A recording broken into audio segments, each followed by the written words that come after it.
आलसी गधे की कहानी।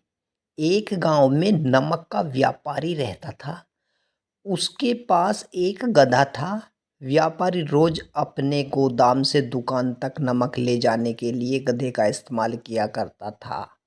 वह नमक को बोरी में भरकर गधे की पीठ पर लाद देता और उसके साथ साथ चलता हुआ दुकान तक आता था।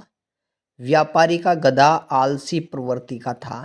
काम से बचने के लिए वह नित नए उपाय सोचता रहता था। गोदाम से दुकान तक के रास्ते में एक नदी पड़ती थी, जिस पर एक छोटा पुल बना हुआ है। एक दिन नदी पर बने पुल पर चलते समय अचानक गधे का पैर फिसला और वह नदी में जा गिरा। नदी के पानी से नमक की बोरी भीग गई। जब तक व्यापारी ने गधे को पानी से निकाला तब तक बोरी में भरा बहुत सारा नमक घुल चुका था।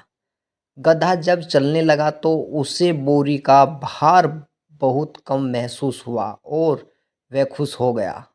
उसने सोचा कि अपने ऊपर लदा बोझ हल्का करने का ये बहुत बढ़िया तरीका है। अगले दिन वह जानबूझकर नदी में गिर पड़ा।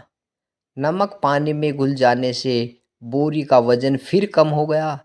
उसके बाद से वह हर रोज ऐसी ही करने लगा।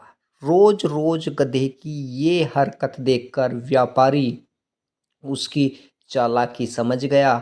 उसने गधे को सबक सिखाने का फैसला कर लिया और अगले दिन बोरी में नमक के स्थान पर रुई भरकर गधे की पीठ पर लाद दिया। रुई हल्की थी। इसके बाद भी आलसी गधे ने सोचा कि क्यों न रोज की तरह नदी के पानी में गिरकर इस वजन को और कम कर लिया जाए। इसलिए वह जानबूझकर नदी में गिर पड़ा। लेकिन इस बार बोरी में नमक नहीं बल्कि रुई थी। पानी में भीग कर रुई का वजन कई गुना बढ़ गया।